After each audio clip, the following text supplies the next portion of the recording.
Meni shunchaki tuqqansiz xolos. Bilsangiz shu ishni ko'chada tentirab yurgan hayvonlar ham qiladi.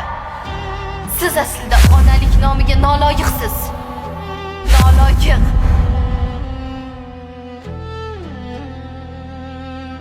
Nega? Nima uchun? Qayerda xato qildim? Qizim, nega bunchalar menga beshafqatlik qilyapsan? Seni qanchalar avaylab yaxshi ko'rishimni bilsang edi. Bu hayotda tik turishim uchun yagona sababchi faqat sensan.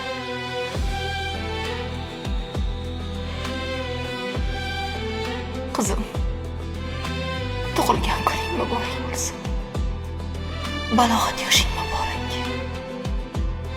Jonimni bir parcha qizim. Sen endi jancha qo'llaringni ushlab yura olmayman. Bag'rimga bosib to'yib erkalolmayman. O'zing aytgandek, bugun ulg'ayding qizim.